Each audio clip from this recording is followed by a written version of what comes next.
The email arrived on a Tuesday morning while I was feeding Lily her breakfast. She was 3 years old and currently in a phase where everything had to be pink. Pink plate, pink cup, pink everything. She was covered in yogurt and singing a song she'd invented about unicorns. I opened the email one-handed while wiping her face with the other. Subject: Dad's 65th birthday celebration important.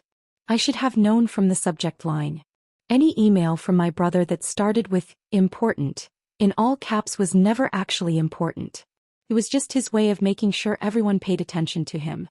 Family, it began, because calling us by name would be too personal. Dad's turning 65 this Saturday. We're having a celebration dinner at Marcelo's at 7 p.m. Dress code formal. This is an adults-only event. Please do not bring children. This is a sophisticated evening and we want to keep it that way. RSVP by Thursday. Kevin. I read it twice. Then a third time. Adults only. I was a single mother. My daughter was 3. I didn't have a nanny on speed dial or a convenient ex-husband to take her for the weekend. My parents knew this. My entire family knew this.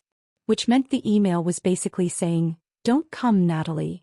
I set down my phone and looked at Lily. She was trying to feed yogurt to her stuffed elephant, completely absorbed in her imaginary game. Happy. Perfect.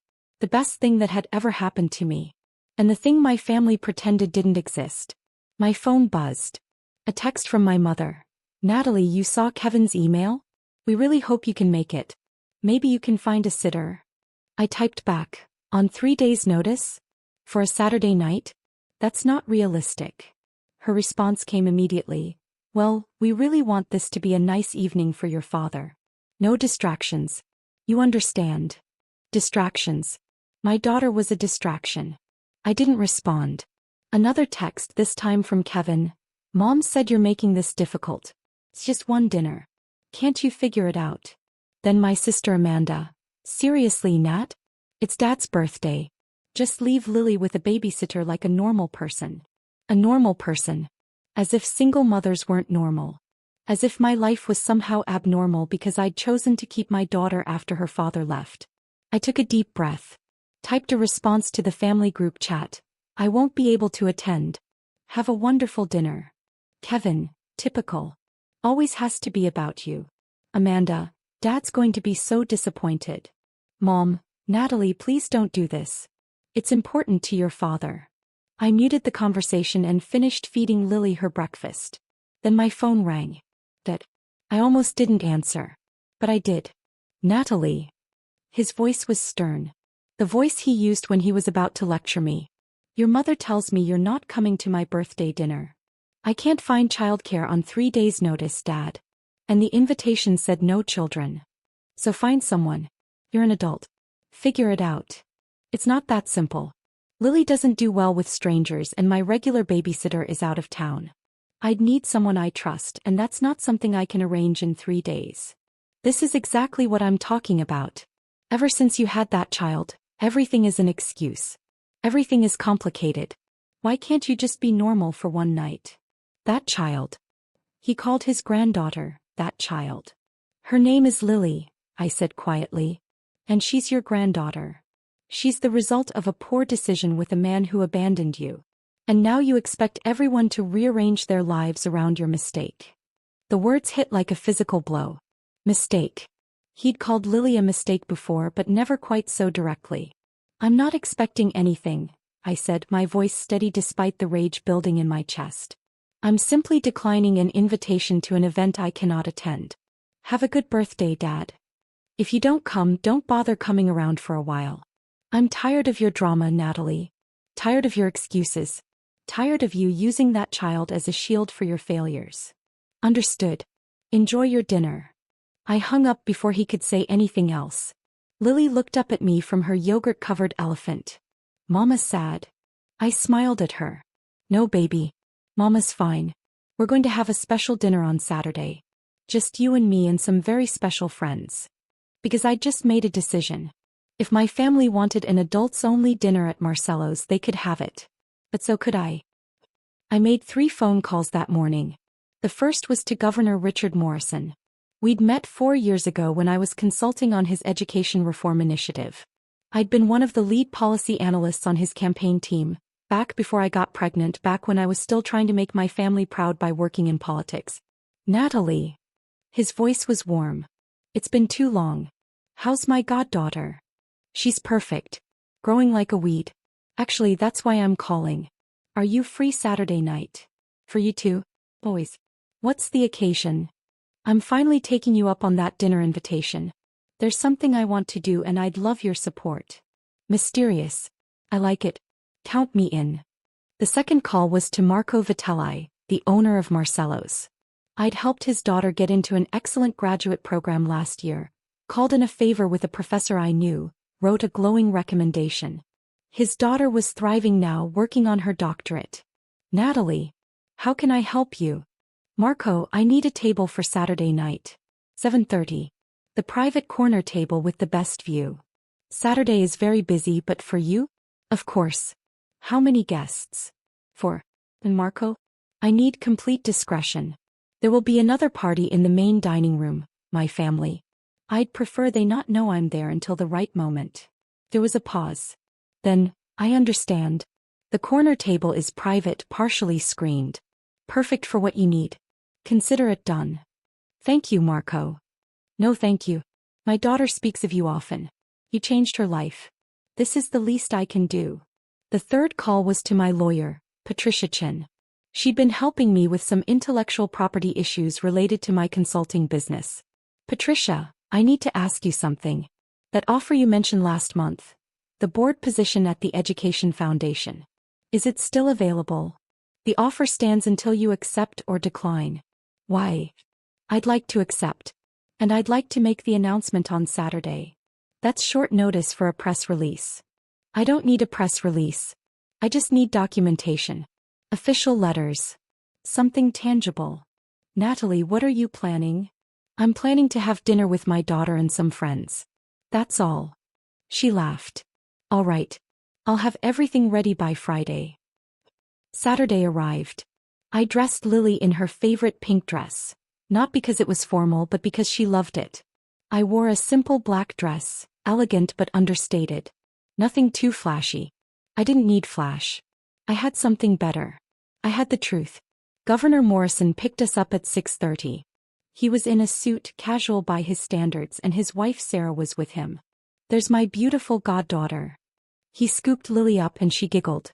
She loved Uncle Richard, as she called him. He'd been there the day she was born, had held her in the hospital, had promised to always be in her life. Thank you for dinner. Lily said in her 3-year-old voice. Anything for you, princess. You ready for fancy food? I want chicken. Then chicken you shall have. We drove to Marcelo's. The restaurant was already busy. I could see cars parked along the street, well-dressed people heading inside. My family would be arriving soon for their 7 o'clock reservation. Marco met us at a side entrance. Ms. Warner, Governor, welcome. Your table is ready. This way, please. He led us through the kitchen. Lily was fascinated by all the chefs and the big pots, and into the private corner of the dining room. The table was perfect, partially screened by decorative panels, but with a clear view of the entire restaurant. We could see everything. They would see nothing. Not until I wanted them to. This is perfect, Marco. Thank you. My pleasure. And might I say the main party you mentioned? They're seated in the center. Large table. Very vocal. I smiled. That would be my family. Always needing to be seen, to be heard, to be acknowledged. We ordered. Lily got her chicken fingers, fancy chicken fingers, but chicken fingers nonetheless. The adults ordered from the special menu Marco had prepared. And we talked. About policy, about education, about Sarah's work at the Children's Hospital, about everything and nothing. Lily was being so good. Coloring on the paper menu Marco had brought her, telling elaborate stories about her stuffed elephant that she'd insisted on bringing. She's remarkable, Sarah said, watching Lily. So articulate for 3. She's my miracle, I said quietly. My family calls her my mistake. They've never even tried to know her. Their loss, Governor Morrison said firmly. This child is going to change the world someday. I can feel it. At 7:15 I saw my family arrive. Dad first, looking distinguished in his suit. Mom on his arm in a blue dress. Kevin and his wife. Amanda and her husband. 12 people total, extended family, Dad's golf buddies, some neighbors. They were seated with great fanfare. Dad held court immediately, everyone's attention on him. The birthday king. I watched from behind my screen. Watched them laugh. Watched them order expensive wine. Watched them celebrate without me, without Lily, without any acknowledgement that we existed. You okay? Governor Morrison asked quietly. I'm fine. Actually, I'm better than fine. Because I finally see them clearly. At 7:45, Marco approached our table. Ms. Warner, whenever you're ready. Give me 5 more minutes. Let Lily finish her ice cream. My daughter was eating chocolate ice cream, completely happy, completely oblivious to the drama about to unfold. I wanted to preserve that innocence as long as possible. At 7:50, I nodded to Marco. He smiled and disappeared.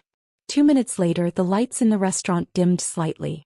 Not enough to be alarming, just enough to shift the mood. Then Marco's voice came over the sound system. Ladies and gentlemen, good evening. We have some distinguished guests with us tonight, and I'd like to take a moment to acknowledge them. My family looked around, confused. This wasn't typical for Marcelo's. Joining us this evening is Governor Richard Morrison and his wife Sarah. Governor, Mrs. Morrison, welcome. Heads turned. My family's included. They scanned the restaurant, trying to spot the governor. The governor is here celebrating with a very special family tonight. Natalie Warner and her daughter Lily. I saw my mother's head snap around. Saw my father's face go pale. Ms. Warner, as many of you may not know, is one of the leading education policy consultants in the state. Her work on the governor's education reform initiative has impacted over 500,000 students. This week, she accepted a position on the board of directors for the State Education Foundation, where she'll be overseeing a $42 million literacy program. The restaurant erupted in polite applause. Governor Morrison stood, and that was the signal. I stood too, holding Lily. The decorative screen was moved aside. And there we were. In full view. At the best table in the restaurant. With the governor of the state holding my daughter, both of them waving at the crowd. My father was staring. Not just looking, staring. His mouth actually open. Mom had gone white. Kevin looked confused. Amanda looked angry. Governor Morrison walked toward their table, still carrying Lily. I followed. Sarah followed. We were a united front.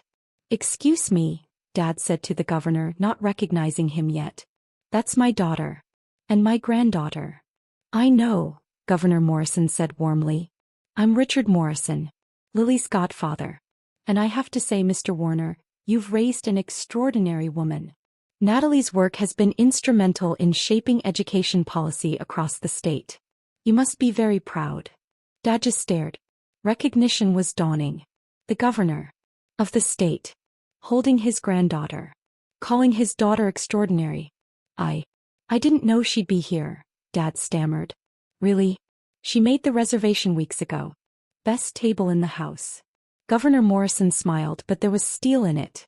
Though I understand you had a birthday dinner planned for tonight as well. Happy birthday, by the way. 65, right? Yes, 65. Wonderful age. I turned 65 last year. Spend it with family. All my family. Including my grandchildren. Can't imagine celebrating without them. The emphasis on all my family wasn't subtle. Neither was the mention of grandchildren. This is unexpected, Mom said weakly. Is it? I asked quietly. You're at Marcelo's. I'm at Marcelo's. It's Dad's favorite restaurant. You didn't think I might come here tonight. But the invitation said no children. I know. So I made my own plans. With people who actually want to spend time with Lily. People who see her as the blessing she is, not the mistake you've always claimed. Natalie, we never said. You called her that child, did? On the phone 4 days ago. You said she was the result of a poor decision. You called her a mistake. The nearby tables had gone quiet. People were listening now. I didn't mean. You meant every word. And you know what? That's fine. Because while you were planning your adults-only party, I was building a life. A career. A future. For me and for Lily. I pulled out the envelope Patricia had prepared. Handed it to my father. That's my official appointment to the State Education Foundation Board. It's a 5-year term. I'll be overseeing $42 million in funding. I'll be shaping education policy for the entire state. I'll be working directly with the governor's office, with state legislators, with education leaders across the country. I pulled out a second envelope. That's the announcement of my promotion at my consulting firm. I'm now a senior partner. My salary doubled. I'll be leading a team of 12 policy analysts. A third envelope. And that's the contract for my book. A major publisher. A book about education reform, about policy, about creating systemic change. It releases next spring. I set all 3 envelopes on their table. My family stared at them like they might explode. All of this happened while you were pretending I didn't exist. While you were treating my daughter like an embarrassment. While you were planning dinners I wasn't invited to. We didn't know, Amanda said softly. You never told us any of this. You never asked. Not once in 3 years did any of you ask what I was doing. You assumed I was struggling. You assumed I was failing. You assumed single motherhood meant I'd given up on life. But you always looked so ordinary, Kevin said. You dress simply. You drive an old car. You live in that small apartment. Because I'm practical.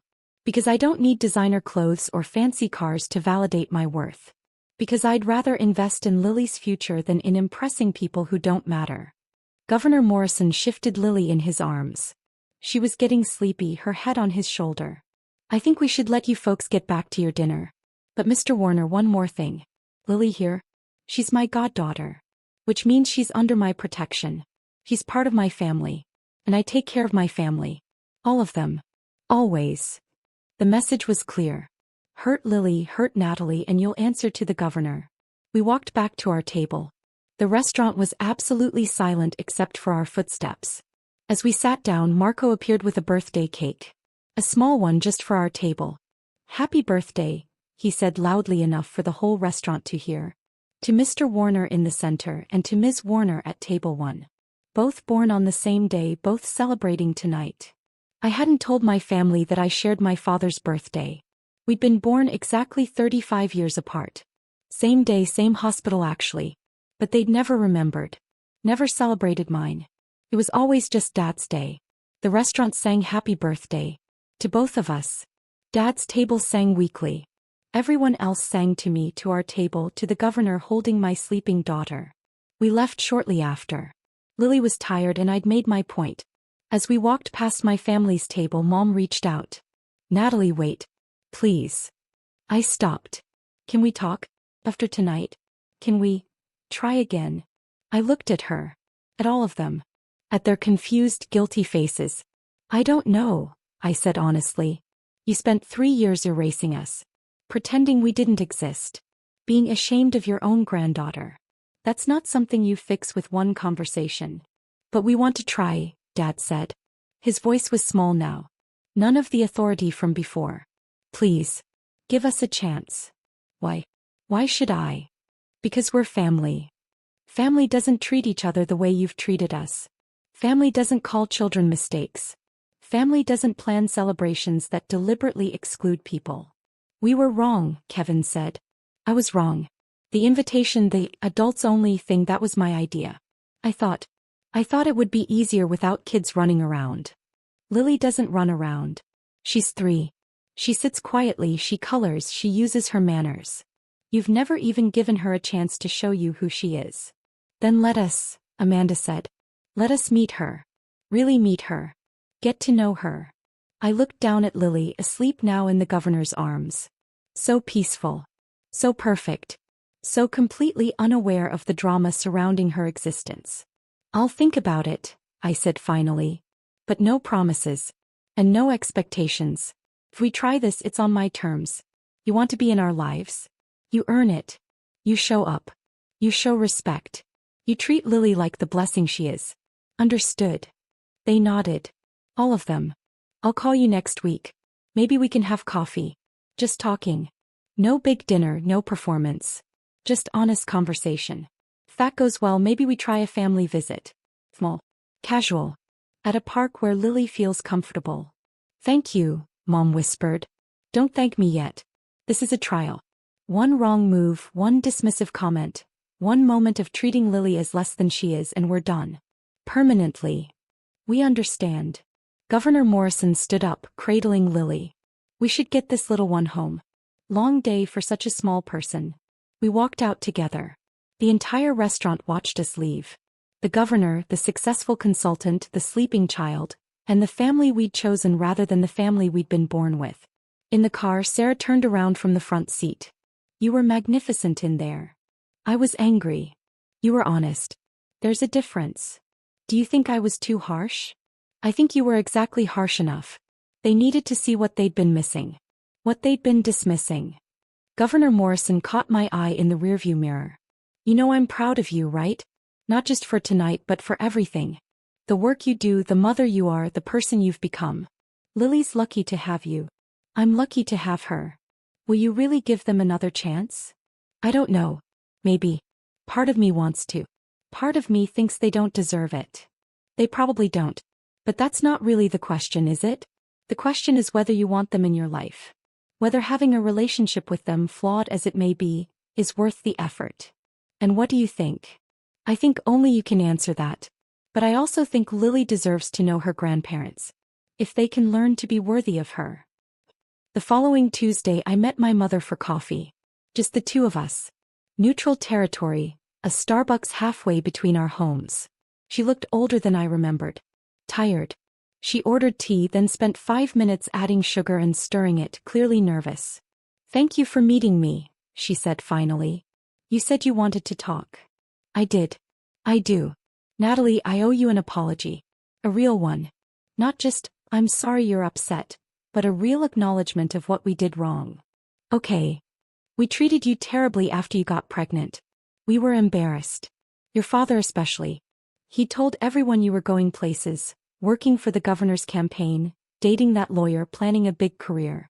And then you got pregnant and he didn't know how to explain it to his friends. So instead of supporting me, you pretended I didn't exist. Yes. And that was wrong. You needed us and we abandoned you. And then when Lily was born, instead of falling in love with her like we should have, we saw her as evidence of your mistake. As proof that you derailed your life. But I didn't derail my life. I built a better one. I know that now. Saturday night, seeing you there with the governor, hearing about your work, your position, your book. Natalie, you've accomplished more than any of us. And you did it while raising a child alone. That's extraordinary. It's not extraordinary. It's just life. My life. Can I meet her? Really meet her? Not at some restaurant or public place, but in your home where she's comfortable. Where I can see her toys and her books and her life. I sipped my coffee. Thought about it. Thought about the risk of letting them back in, of letting Lily get attached, only to have them disappoint her later. Thursday afternoon, I said finally. 3 o'clock. You can come to our apartment. Just you. Not Dad, not Kevin, not Amanda. Just you. We'll have tea. Lily will show you her room. And we'll see how it goes. Just me. Baby steps, Mom. You want to be in our lives? You start small. You earn trust. Then maybe we expand the circle. That's fair. Thursday at 3. I'll be there. Thursday came. I cleaned the apartment, not because it was dirty but because I needed something to do with my nervous energy. Lily helped or tried to help, mostly just moving toys from one place to another. Grandma coming? She asked. Yes, baby. Grandma is coming to visit. Why she never come before? God, how do you explain that to a 3-year-old? Grandma was confused. She made some mistakes. But she wants to know you now. Is that okay? Okay. I show her my elephant. The doorbell rang at exactly 3. I opened it to find my mother holding flowers and looking terrified. Hi, she said. Hi. Come in. She stepped into our small apartment. It was modest, 2 bedrooms, 1 bathroom, a combined living and dining area. Nothing fancy. But it was ours. And it was filled with love. Lily peeked out from behind my legs. Shy suddenly. Lily, this is Grandma. My mother knelt down, tears already in her eyes. Hi, Lily. It's so nice to meet you. I'm 3. Lily announced. I know. And you're so big. I have an elephant. Want to see? I would love to see your elephant. For the next hour I watched my mother play with my daughter. Really play. Getting down on the floor, looking at toys, listening to elaborate stories that made no sense but were told with such conviction.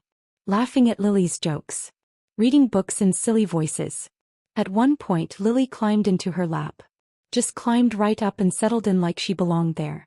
My mother's face crumpled and she hugged Lily tight. "I'm so sorry," she whispered to me over Lily's head. "I'm so sorry for missing this. For missing her. For missing you. You're here now. Can I come back? Can I do this again?" "Yes. But Mom, you need to understand something. This isn't about making yourself feel better. This isn't about easing your guilt. This is about Lily. If you're going to be in her life, you have to actually be in her life. Consistently. Reliably. No more vanishing when it's inconvenient. I understand. And I want that. I want to be her grandma. Really be her grandma. Then we'll try." Over the next few months, my mother came every Thursday. Just her, just us. Building a relationship with Lily. Learning who she was. Falling in love with her, finally. Eventually we added Dad. Then Kevin and Amanda and their kids. Slowly. Carefully. Each person earning their place in Lily's life. There were setbacks. Comments that stung. Moments where old patterns resurfaced. But we worked through them. Because I'd laid down clear boundaries and I enforced them. 6 months after the restaurant incident, we had a family dinner at my parents' house. All of us. Lily was the center of attention. The uncles and aunts she'd never known, the cousins she'd never played with, all of them finally seeing her. Dad pulled me aside during dessert. "I need to say something." "Okay." "That night at the restaurant. When you showed up with the governor. When you laid out everything you'd accomplished. I was humiliated." "Good. But I deserved it. All of it. I'd been a terrible father. I'd said unforgivable things. And you made sure I knew it." "Yes, I did. But you also gave me a second chance. You didn't have to. You could have walked away and never looked back. But you didn't. I did it for Lily. She deserves grandparents. No, you did it for all of us. Because you're a better person than we are. Because you believe in second chances even when they're not earned." He pulled out an envelope. "This is for Lily. For her college fund. It's not much yet, but I'll add to it every month. Because I want to be part of her future. Part of her life." I took the envelope. Opened it. A check for $10,000. "Dad.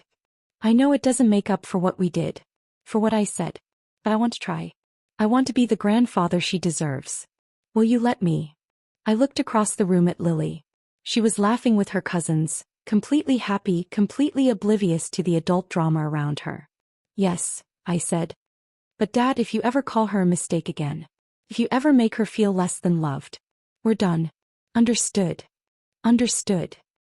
2 years later, I was at the state capitol for a budget hearing. Governor Morrison was there, other board members, legislators. We were fighting for more education funding and the debate was intense. During a break, my phone buzzed. A text from my mother with a photo attached. It was Lily at her 5th birthday party. Surrounded by family. My parents, my siblings, cousins, everyone. And in the center, wearing a crown, my daughter was grinning at the camera. The text read, "Thank you for giving us this. Thank you for giving us her. We love you both so much." I showed the photo to Governor Morrison. "Beautiful family," he said. "There now.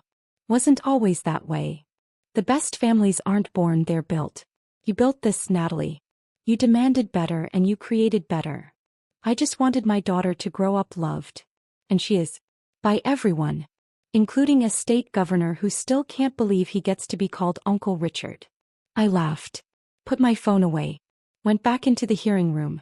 Because I had work to do. A state to improve. Policies to shape. A future to build. For Lily and for all the other children who deserved better. And I had a family waiting at home. Flawed, complicated, but finally real. It wasn't perfect. But it was ours. And sometimes that was enough. That Saturday night, after the hearing, after the long week, I picked Lily up from my parents' house. They'd been watching her while I worked. "Mama." She ran to me, her arms full of drawings she'd made. "Hi, baby. Did you have fun with Grandma and Grandpa?" "Yes.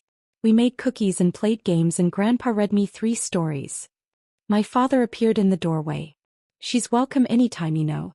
We love having her." "I know. Thank you. Natalie, one more thing." "Yes. I'm proud of you. I should have said it years ago, but I'm saying it now. I'm proud of the mother you are. The professional you are. The person you are. You're remarkable. I felt tears prick my eyes. Thank you, Dad.